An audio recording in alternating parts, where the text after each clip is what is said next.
Well, hey there, CEOs. Welcome to the Early Childhood Business Made Easy podcast. I am Kelly Peak, your host, and I am here to help you control that chaos, clear that overwhelm, and find more of that time, freedom, and profit.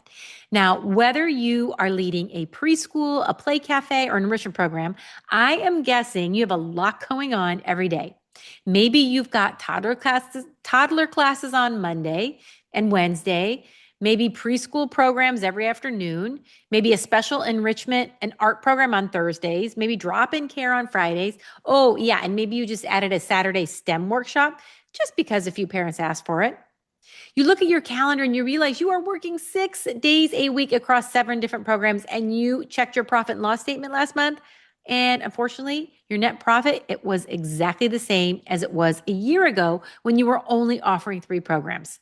You're working twice as hard, serving more families, staying later, coming in earlier, and somehow making the same amount of money. Maybe even less when you factor in the additional supplies, team hours, and mental exhaustion. Now, if that scenario feels uncomfortably familiar, take a deep breath. As you know, you are not alone in this.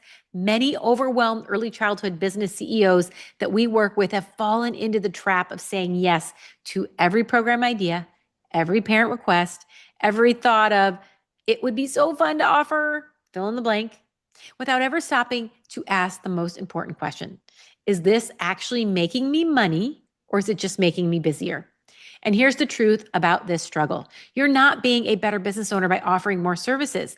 You're often being less profitable because you're spreading your resources too thin across offerings that look good on paper, but drain your capacity in reality. Most business advice tells you that diversification, that's the key to growth. Offer more, serve more, make more. But here's what I've learned in my over 25 years of operating preschools, childcare centers, and play cafes and enrichment programs. That advice works great for scalable businesses where adding a new product line doesn't require more of your physical presence or increase staff or add to your staff ratios. But it completely falls apart in early childhood businesses where every single offer requires your time, your team's energy, your physical space, and careful ratio management. The early childhood businesses with the highest profit margins aren't the ones offering the most programs. They're the ones who've identified their sweet spot services and the offerings. These are ones that deliver maximum profit with minimum complexity. They cut everything else that's stealing that capacity. You don't have to keep juggling a dozen different programs to build a thriving, profitable business. You need a strategic plan, clarity about which services actually move the needle on profit and which ones just feel productive while draining your resources. When you use the Sweet Spot Analyzer designed specifically for early childhood businesses, you stop guessing which programs to keep and you start making data-driven decisions that increase your profit margins without requiring you to work more hours. And that's exactly what we're covering today. The 3 CEO strategies to help you identify which services to keep, which to cut, and which to create for maximum profitability. So strategy number 1, how to use the Sweet Spot Service Analyzer. This is to evaluate every offering based on profit margin, capacity, impact, time investment, so you know exactly which programs are worthy of your energy. Strategy number 2, how to identify your core profitable services. These are the ones that generate 80% of your revenue with 20% of the complexity, and build your business model around those. And strategy number 3, that strategic decision framework. This is for when to say yes to new program ideas and when to protect your capacity by saying no. So if you're ready to stop offering everything to everyone and start building a focused, profitable service menu that supports your time freedom lifestyle, then you're in the right place. Not every service deserves your time, your energy, or your capacity. The moment you identify which offerings actually generate profit versus which ones just generate activity, you can cut the drains, double down on the winners, and build a business model that makes more money with less complexity. This is what separates overwhelmed operators juggling a dozen programs from confident early childhood CEOs who strategically designed their services menu for maximum profitability. You're not more valuable to families because you offer more programs. You're actually less valuable when you're spread so thin that nothing gets your best energy. Most business advice will tell you to diversify your offerings and create multiple revenue streams, but here's what they don't understand about the ratio-dependent early childhood business. Every new program that you add doesn't just require marketing effort. It usually requires physical space, specific team coverage, specific curriculum or program planning, supply management, scheduling coordination, and most importantly, mental bandwidth. Unlike a software company, for example, that can launch a new product with minimal overhead, or maybe a retail store that can add a new product line by ordering inventory, your capacity, it's fixed. You only have so many hours in a week and so many square feet in your building and so many qualified team members on your payroll and so many regulatory ratios you can manage.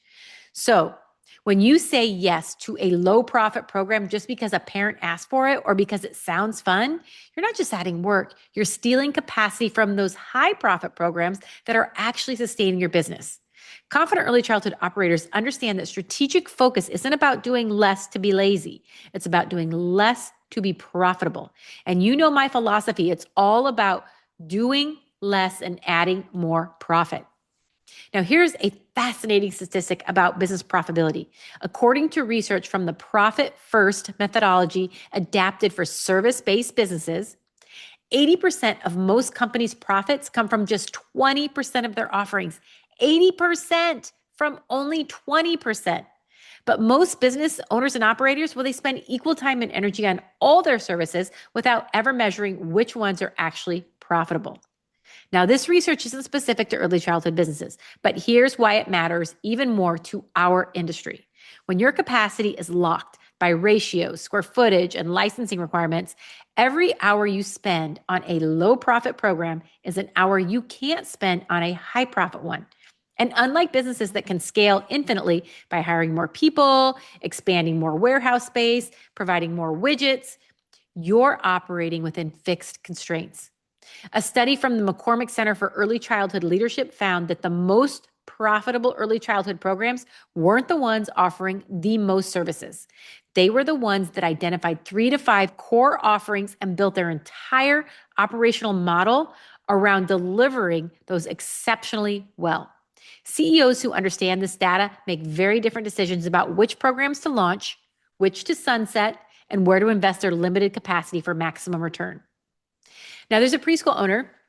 She's from Colorado. She joined us last year, completely burned out and confused about why she was working 6 days a week, but barely breaking even. She was offering morning preschool, afternoon preschool, a toddler program, Friday enrichment classes, Saturday parent-child workshops, summer camps, and drop-in care. She literally had 7 different programs with 7 different schedules, 7 different supply lists, and 7 different team coverage needs.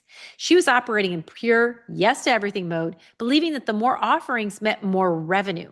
And she couldn't figure out why her profit margin was stuck at 3% despite being fully enrolled across all these different programs. But everything shifted when she stopped adding programs and she started analyzing which ones were actually profitable and which ones were not using the sweet Spot Service Analyzer. She mapped every single offering based on 3 factors: profit margin, capacity impact, and time investment. Now, the results, they kind of shocked her.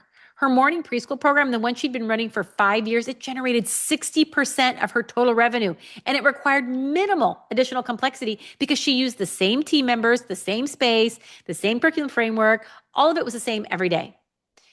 On the other hand, her Saturday workshops only generated 5% of her revenue, but that required her personal presence every single weekend, special supply orders, inconsistent attendance, as you can imagine when you're running a Saturday class, that made planning nearly impossible. Now, the breakthrough came when she realized the limiting belief that saying no to programs means turning away revenue. She just realized that wasn't true. She was actually turning away profit by saying yes to everything. So she cut 3 of those low profit programs, the Saturday workshops, the drop-in care, and the Friday enrichment, and instead expanded her morning preschool capacity by adding a whole nother classroom. And within 90 days, her profit margin jumped from 3% to 11%. Her weekly working hours, well, those dropped dramatically, and she reclaimed her Saturdays with her own family for the first time in 2 years. And her revenue, it actually increased by $28,000 that year because she stopped diluting her capacity across low-impact programs, and she focused all her energy on her highest profit offering. Now, today, we are actually looking at adding some of those things back in, not because she wants to add more to her plate and we're going against what I just said, but because now she has a base. She has a good profit margin in her base offerings, and she has the capacity now to slowly sprinkle in some of those other offerings. So those other offerings were great. She just couldn't do them all at once. And that's our recommendation today. We want to talk about today how you can actually start with your core and then slowly add in those higher and different offerings to increase and improve your profit margin. But again, as always, you can't do it all at once. So let's start with our first strategy. Strategy number one, using that sweet spot service analyzer. Now, when you're operating without a profit analysis framework, you make decisions about which services to offer based on how they feel, not how they perform. A parent might ask you to consider adding evening care, and you say yes because you want to be helpful without even calculating what the team cost is going to be. It's going to add on utility costs, implications, all the things that may or may not make it profitable. And you keep offering your summer camp program every year because you've always done it, even though the way you're offering it requires months of planning, special insurance, field trip coordination that consumes your entire spring. Now, I'm not saying don't offer those things because those things are great, but you need to analyze how you're offering and make the appropriate changes. Feeling busy and being profitable are two completely different things. And when you don't measure the actual financial and capacity impact of each service, you end up working harder while making less money. Confident early childhood operators approach service decisions completely different. They use that sweet spot service analyzer to evaluate every offering based on critical factors: profit margin, capacity impact, and time investment. So they know exactly which programs are worth keeping, which ones are secretly draining their business, which ones they can just tweak and change, or which ones do they have to cut completely. Again, this falls under profit booster number 4, our key services and sales strategy, and it is designed specifically for ratio-dependent businesses where your capacity is your most valuable asset. And here's what's making this different from that traditional business advice. Most financial consultants will tell you to look at the revenue per program and keep the highest earners. But in early childhood businesses, that analysis is incomplete because it doesn't account for capacity costs. A program might generate $10,000 in revenue, but if it requires your most experienced teacher, your largest classrooms, and 6 hours of prep time a week, it's actually going to be less profitable than a program that might be generating $8,000 a month in revenue with minimal staffing needs and no prep time. Now, your sweet spot analyzer is going to force you to look at profitability through the lens of what it actually costs you in terms of space, team, time, and mental bandwidth, not just what you bring in on your P&L statement. So a perfect example of this are those summer camps. So this was exactly what was happening with us. We realized we were spending a lot of money, prep time, and actual team time on field trips. And once we took those out, parents didn't even notice. It didn't matter. Instead, we created on-site field trips that our team provided, still made them fun and interesting and exciting, but it required far less. So again, when we analyzed our summer camps, we realized we didn't have to cut summer camps. We could just cut how we did field trips, and that really saved us. Now, action step number 1.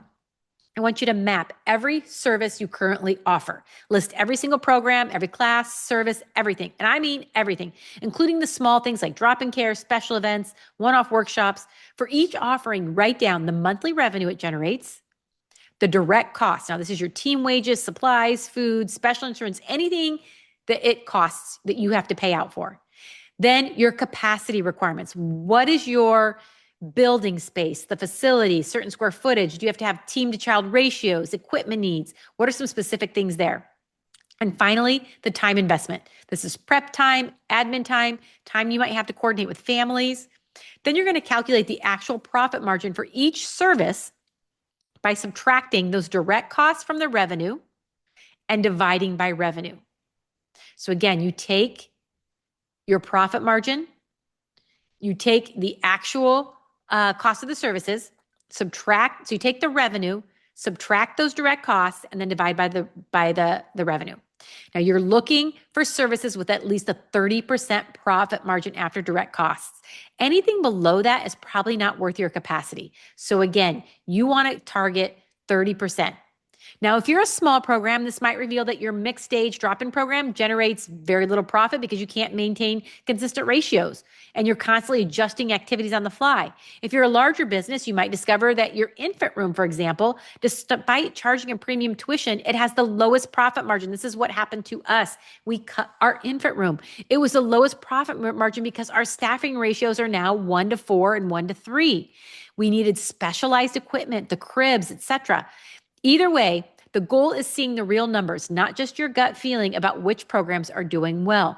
The infant program is a great one. It looks great on your P&L because it's the highest tuition. It brings in a lot of money. But when you actually break down how much that's costing you, that same classroom could be a twos classroom, or you could bump it up into an older toddler classroom instead of an infant room. You can bring in more kiddos. So again, you don't have as many of the equipment, the cribs and the things that you need, so you can actually bring in more kiddos.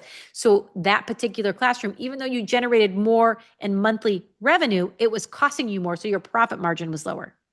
Now, don't forget to include your time as a cost. Even if you're not paying yourself a specific wage for that program. If you're spending 10 hours every month planning and prepping for a special enrichment class, that's 10 hours you can't spend on marketing, you can't spend on enrollment, you can't spend on strategic planning, building partnerships. So assign your time a dollar value. And I want you to use $50 to $100 an hour as a baseline and include it in your capacity cost calculation. Action step number 2. I want you to plot your services on your sweet spot matrix. So you can create this simple visual matrix, draw 2 axes. Your horizontal line is your profit margin, low to high. Your vertical axis is your capacity impact, high to low. Now plot every service on this matrix based on where it falls. Your sweet spot services are the ones in the top right quadrant, high profit margin, low capacity impact. These are your winners, the programs that make you money without consuming all your resources. Your drain services are the bottom left quadrant, low profit, high capacity impact. These are the programs you need to cut, redesign, or raise prices on immediately because they're stealing capacity from your profitable offerings. Now, if you're a smaller program, you might have just 3 to 5 services to plot, making it very clear which 1 or 2 are your sweet spot offerings and which ones need to be eliminated or changed. For a larger business with multiple programs, you might discover that your after-school care program, for example, is a sweet spot because you have high enrollment, low team needs, minimal prep. Again, we talked about infant care. That can be a drain. This visual is going to make it impossible for you to ignore where you're losing money. You'll be able to see it right there. And don't let emotional attachment cloud your judgment. Just because you love teaching a particular class or parents say nice things about a certain program, that doesn't mean it's profitable. The Sweet Spot Analyzer is designed to remove emotion from the equation and show you the cold, hard capacity truth. If a program falls into the drain quadrant, it needs to be cut, repriced, or completely redesigned, no matter how much you enjoy it. So once you've analyzed every service and identified your sweet spot programs versus your drains, you've created the foundation for strategic service decisions. So let's now talk about how to build your entire business model around your most profitable offerings. Strategy number 2, identify your core profitable services. When you're stuck in that scattered service mode, you treat every program as equally important. You give the same energy to your morning toddler class that has 6 kids that you do to your full day preschool program that serves 45. You split your marketing budget evenly across all offerings, hoping something will stick. You're operating under the myth that every program deserves equal attention. And that myth is keeping you from building the focused, profitable business model that would actually increase your margins. Confident early childhood operators know that not all services are created equal, and the path to higher profitability isn't adding more offerings. It's identifying your 2 to 3 core profitable services that are going to generate 70 to 80% of your revenue with the least complexity, and build your entire operational model around delivering those exceptionally well. And then once you do that, then you can add in some of those fun programs, because now you know what to watch for to ensure they stay profitable. And if they don't get profitable, you know to eliminate them right away. This is part of our profit booster number 4, key services and sales strategies. And unlike that generic business advice that tells you to diversify endlessly, this strategy recognizes that focus is more profitable than variety in capacity-constrained businesses like ours. Now, again, you've heard create multiple revenue streams so you're not dependent on one source of income. And that is a good piece of business advice. But if you're an early childhood business, you have to remember that your capacity is fixed. You're not reducing risk by offering more and more programs if those programs are diluting the resources and reducing your profit per square foot or per team member. So the businesses with the highest profit margins aren't the ones doing everything all the time. They are doing 2 or 3 things exceptionally well and only saying yes to everything else when they have the capacity to add it in. They're saying no if it doesn't align with their core model.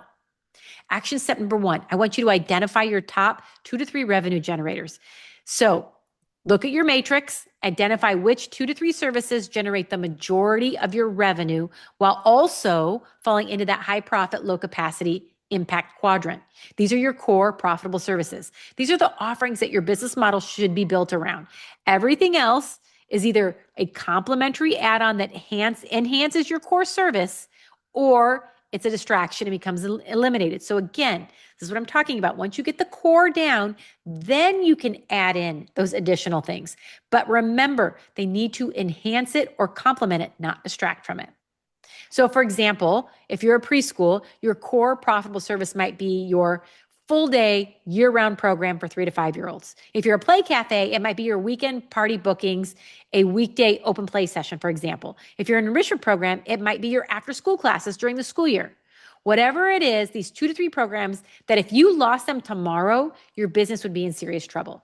Everything you do, marketing, your team building, your space design, your scheduling should be optimized at first to support these core programs and get them as profitable as you can. Then you're going to add on the fun stuff. So your core profitable services should align with your ideal family's biggest needs, not their nice to have requests. That can come later after you've got the bandwidth and the capacity. If your ideal family needs reliable, consistent childcare Monday through Friday, that's your core service. It's a full-time enrollment, not drop-in care or Saturday workshops. You can add those on after you've got everything maxed out in your core programming. No matter how many times parents ask for them, don't offer it until you have the capacity. Build your model around solving their primary problem, let everything else fall away, and then once you've done that, you can move on to those fun, nice to haves. Action step number 2, build your core plus complement service menu. So again, you want to think about how to redesign your service menu around your core offerings. Your core profitable services are your foundation. These get 80% of your marketing energy, your operational focus, your capacity allocation. Now we're going to move on to the other complementary services. And this is where you're going to identify 1 or 2, maybe 3, depending on how big you are. These are the ones that enhance your core offerings without consuming significant initial capacity. For example, if your core service is a full day preschool, a complementary service, now that doesn't mean free, that means one that complements the services you're already providing, might be an extended afternoon care, a parent date night, summer camp during your regular hours. These all use the same space, probably the same team members and the same operational framework. They just are extended or enhance what you're already doing well. So again, I'm not saying don't add in all these other programs. I'm saying get your core where it needs to be and profitable. Then you can add on the others because you'll be able to see very quickly whether they are complementary or they're draining. Now, if you're a smaller program, this might mean offering one core program. Like maybe you offer a mixed stage preschool 3 mornings a week, and a complementary service might be a Friday afternoon enrichment add-on like an art class or a Spanish class to currently enrolled families. If you're a larger program, you might have 2 core programs. Maybe you have infant toddler care and preschool care, and a complementary program would be a before and after care for that space, or summer camps, or no school day camps during the school year. The key is that your complementary services should feel like natural extensions, not completely separate operations that require new systems. And I just want to make sure we're clarifying. When I say complementary, I'm not saying complementary. I'm not saying it's free. I'm saying you're just, it relates to the services that you already provide. Don't confuse parents keep asking for it with this should be a core service. Just because 5 families ask you to offer evening care doesn't mean evening care aligns with your business model. Now, it might, but if it doesn't, Don't do it just because parents ask for it. Parents will always ask for convenience and variety, and that is great. And that is our goal, is to give them that. But your job as the CEO is to protect your capacity by offering only what's strategically profitable, not what's emotionally appealing. So if that evening care makes sense, great, do it. But if it doesn't, you don't have the team members, you don't have the bandwidth, whatever it might be, don't do it until you do. So in Preschool Business Blueprint Module 4, we walk through the complete core and complement framework, including pricing strategies, capacity modeling, how to sunset low profit programs, all without losing families. But this strategic service menu that I'm talking about in today's episode, it's going to give you clarity on what your family, what your focus deserves to be on at this point. It's going to give you clarity around what you need to eliminate or change or just modify. Finding that profit program is going to be key. Now that you know which services to keep and which to cut, let's talk about how to make smart decisions when new program ideas inevitably come up. And that's strategy number 3, the strategic decision framework for new programs. Because when you're operating without clear criteria for saying yes or no, you make service decisions based on emotion, maybe guilt or opportunity rather than strategy. A parent asks if you'd consider adding a Saturday STEM workshop and you think, well, that sounds fun and educational. Sure, let's give it a try. Or a fellow business owner tells you enrichment add-ons are a great revenue stream. So you launch 3 new classes without calculating your specific capacity impact. But every time you say yes to a new program without running it through a strategic filter, you're potentially adding a drain service that will consume your resources without contributing meaningful profit. And worse, you're stealing capacity from your core profitable services that actually sustain your business. Confident early childhood operators approach new program ideas completely different. They use a strategic decision framework that evaluates every opportunity based on alignment with core services, profit potential, and capacity availability. So they only say yes to programs that enhance profitability, not just activity. This final piece of profit booster number 4, key services and sales strategies, it's your protection against scope, creep, mission drift, the exhaustion that comes from trying to be everything to everyone. Now, here's the struggle. We are helpers by nature. That is just who we are. We got into this industry because we love serving families and creating meaningful experiences for kiddos. So when a parent asks for something or we see a need in our community, our instinct is to say yes. But that helping instinct, when not filtered through strategic thinking, it's going to lead business models that are generous but not profitable.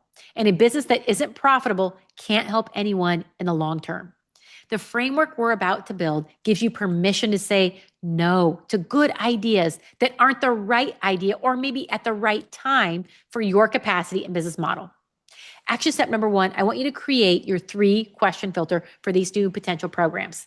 Create a simple document, something that lists 3 questions, and commit to running every new program or idea through these questions before you say yes.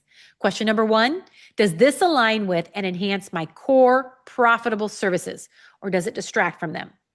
So if a program requires completely different space, team expertise, scheduling, or target audience than your core offerings, it's likely a distraction, even if it sounds profitable on paper. Question number 2, can this generate at least 20 to 30% profit margin after all costs, including my time? Run the numbers, calculate projected revenue, subtract those direct costs, subtract your time costs, and see where you're left, see what percentage you're left with.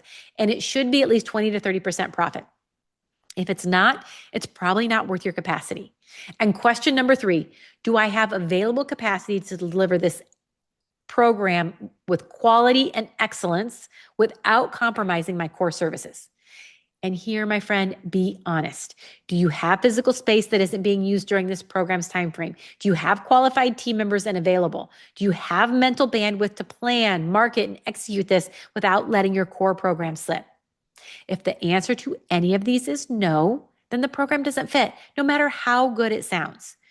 If a program idea gets 3 yes answers, it's worth piloting.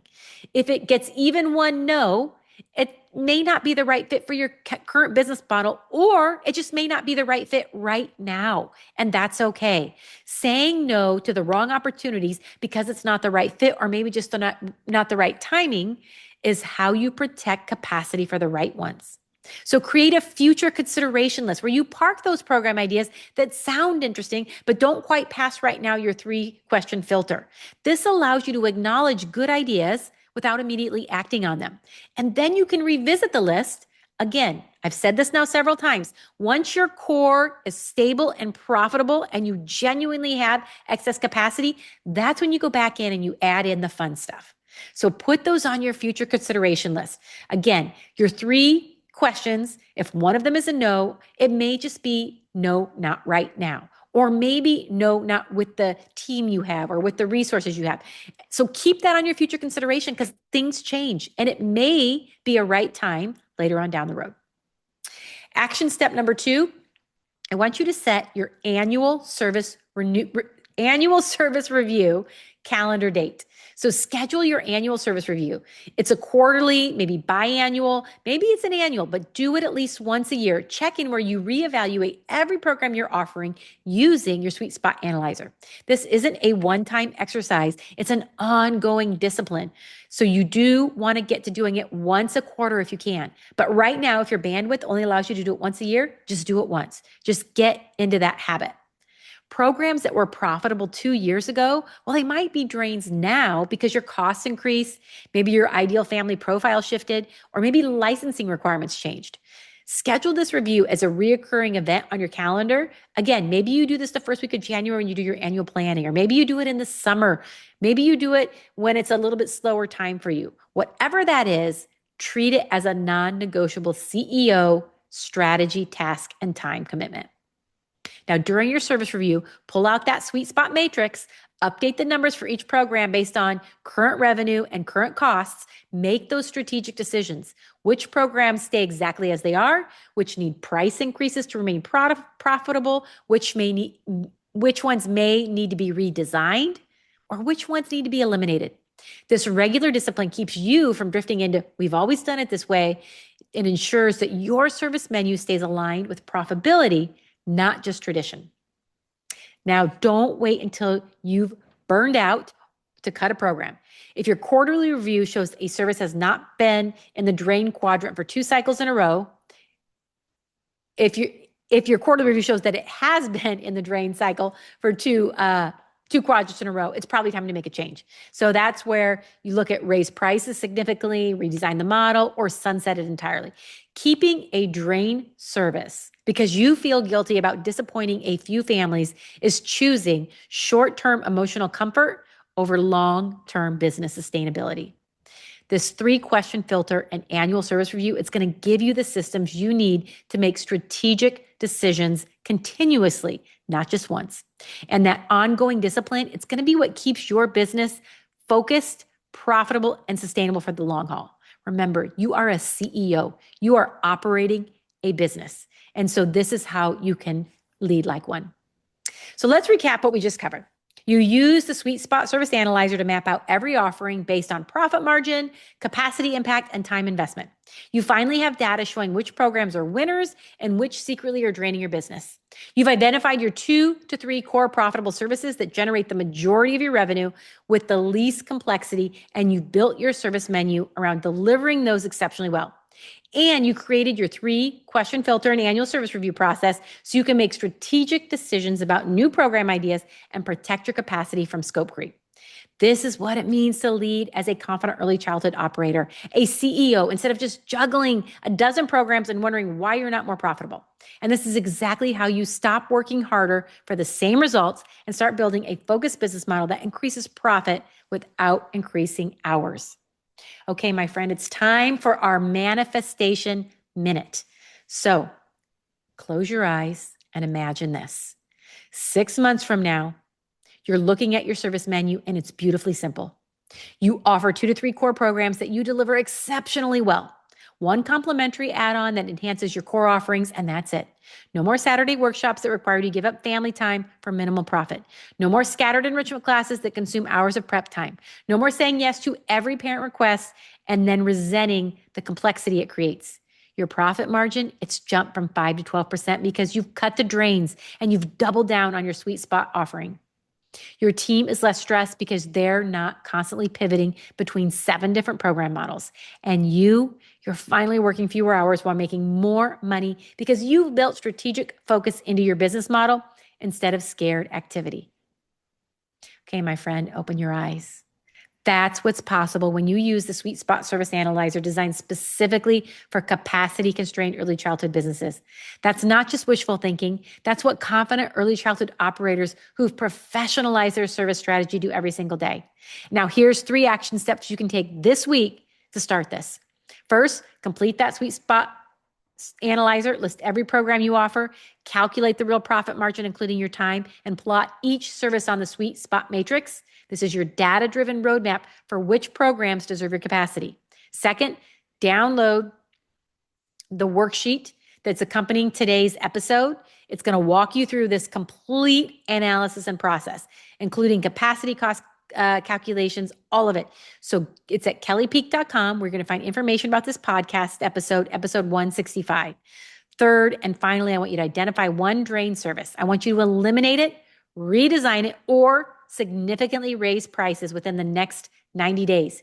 You got this, my friend. Pick the lowest hanging fruit, the program that's clearly in the bottom left quadrant of your matrix, and make a decision. You don't have to do it this week, but commit to the decision and set a timeline. Now, if you missed our January Jumpstart Week, we talked all about some key areas in our Shine membership that gives you access to the complete preschool business blueprint, including Module 4, where we dive deep into the entire section of key services and sales strategies framework, profit modeling templates, strategic pricing calculators. You also get the monthly live coaching if you join the mentorship program, where you can ask specific questions and specific strategy related ideas are given based on what you need in real time. Again, you can learn more about that at kellypeak.com. If today's episode gave you some clarity on which services to keep, to cut, or create for maximum profitability, I'd love for you to subscribe so you don't miss any future episodes. We are building a community of confident early childhood operators who are rewriting the rules together, and we want you to be part of that.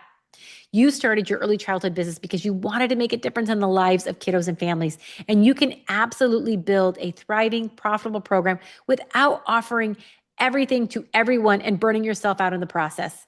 Strategic focus is more profitable than scattered variety. It's time that you lead as the CEO you are, or maybe you're becoming. You've got this, my friend. I will see you next week. Take care.